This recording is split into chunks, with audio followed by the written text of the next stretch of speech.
In this section we're going to look at running between the wickets. The key thing from a strength and conditioning perspective is that you make sure that everything that you do with a player is relevant to him as a cricketer. Having said that, in this part of the game you have to marry developing athletic ability and specifically speed with the cricket element and the decision-making element. One without the other will end up in disaster outside in the middle. Take a single, they'll have to hurry. Lara's return hits the stumps, he's gone. A 0.25 of a second is about a yard in timing off the television, so the fact that if you're a yard out, a yard in can change a game, and that often is gauged around your turn speed, how you hold the bat when you run between wickets. So the little things can make quite a big difference. We're just going to look at Michael, who's going to run through, showing us an efficient bat position in his hand. The key focus here is when he starts running, look at the position of the bat and how he's holding the bat. He's cradling it so that he can get as close to a sprinter's running action.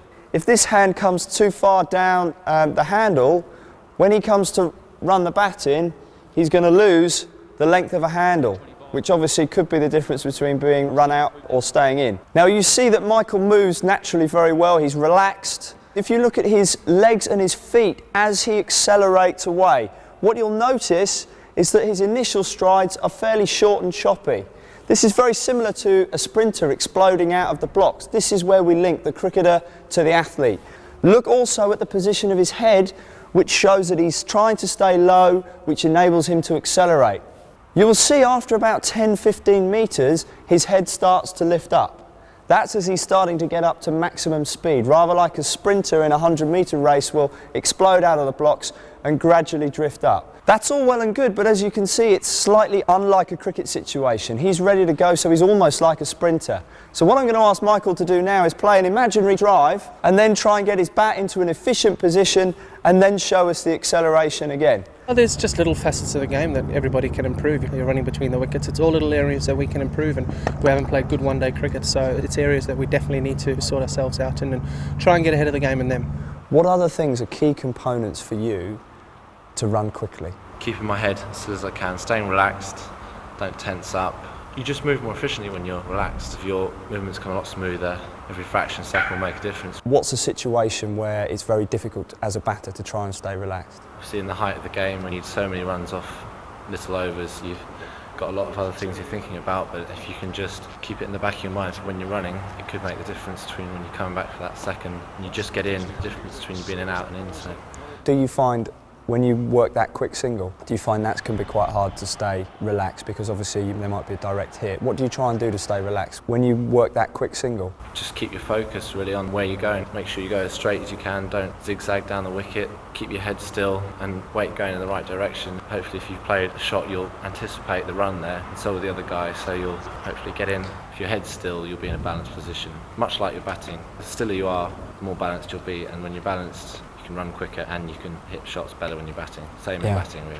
I believe that two types of turn are the most effective and efficient. One of them is almost like I would call a sprinter's turn, where you're almost jumping in the air to turn your body so that you are able to go from one direction into the other as quickly as possible. As I come into the line, I turn, get my feet almost aligned to go back in the other direction, and I explode out. A lot of other elite players do what I would call the half and half turn, which is as they come in to ground their bats, they get into almost exactly the same position, but this foot isn't completely round, it's slightly turned. Some guys like the feeling of sliding in low and driving out of this position. It also means it makes it easier to look at what's going on in that part of the field than if you're blocked off, perhaps being more comfortable looking at the other angles when you're making your decision making. What is a bad turn is if a player comes into the turn and they're too upright, therefore they haven't decelerated, and they end up just walking in and leaning in. Because all of a sudden, I've broken all of their momentum, I'm in a high body position, and to come out from that is very slow. So now we're going to look at the deceleration component. What I'd like you to look at is Michael's body position after his initial acceleration as he prepares for the turn. He stays low in the acceleration phase, but as he gets halfway down the wicket, he's already thinking about transferring his momentum and his speed back for the two. So watch as his body gets lower, and particularly at his feet as he prepares to decelerate under control and then put the turn into practice. It's quite a high level skill that needs drilling and practicing.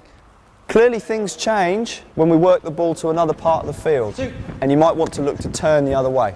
On a cricket pitch you'll have a 5-foot marker. We've marked that with a green cone there. The cone's there because you should be looking to turn before you get there, making sure you're as low as you can, and then really exploding out from the crease. It's just a guideline for the batsman to know when you should be very ready to do your turn. You've got to clearly maximise the first 12 yards as acceleration, and then you're going to try and maintain that speed and then start decelerating, but without losing too much speed. So you want to leave it quite late so that you can then transfer the energy back in the other direction, and then you're going into another acceleration phase. I would imagine as well, when you're looking in the modern game to push teams as much as you possibly can in the field, by running the first one really quickly and nailing the turn, you've got more chance of turning a 1 into a 2, a 2 into a 3. And in first class cricket, elite level cricket, international cricket, 5-10 runs in an innings is the difference between winning or losing. It's an area, you know, certainly in this series with India, we know that we're the younger of the sides, probably a bit fitter, I would have thought, and it's an area that we can steal maybe 10, 12 runs in the game. What I'd like to do now, just so we can have a look, can you show us a run 3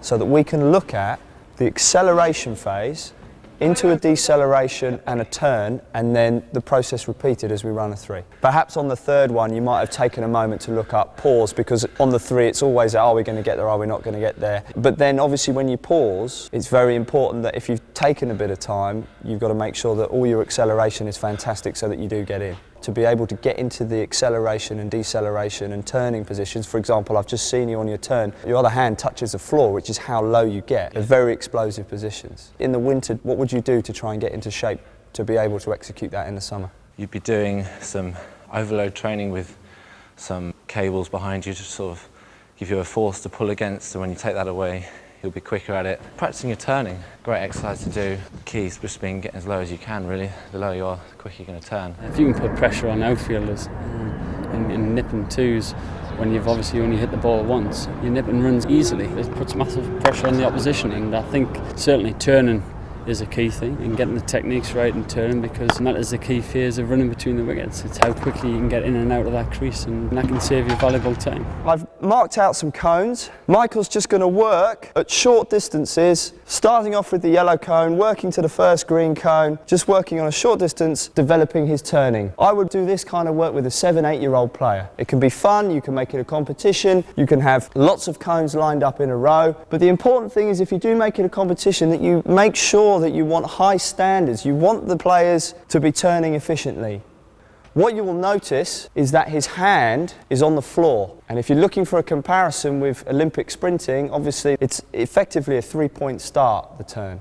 So now we're ready to work to the next progression is we've got the bat involved and we've got him wearing gloves. He's going to go over the same distance, but what we're going to do is we're going to adjust the drill a little bit for a couple of reasons. One, to increase the speed to make it more difficult for him, and to make it more of an advanced skill and closer to the real thing. And two, we may incorporate turning on a sixpence in a short distance, doing one turn and then another turn, which also has a conditioning and a technical overload element as well. So what I want you to do now is we're going to go to doing 2 turns. So you're going to do a turn at the far cone, which is about 7 or 8 metres away, and then come back and turn. And I want you to do 2 turns at each end. Now we're going to take it over the full distance. We're going to get him travelling in from 22 yards. I've got him fully padded up with his helmet on. And I'm also going to hold this pole at a low level to encourage him to get low underneath the turn. So you just want to hold it at a steady height, and you may lower it as the player gets more confident. The key issue with players wearing pads, and you'll see this with youngsters particularly, they'll do all the technical stuff running between the wickets absolutely perfectly, and then suddenly you'll put a pair of pads on them and they'll start running with straight legs because it feels funny and unusual. So you need to make sure that they've got the kit on correctly and they're not wearing under 11 pads when they're under 8s, because otherwise it's going to totally negate all of the quality work that you're doing. We've got the cones marked out again like we had for the turning, so if you could perhaps talk us through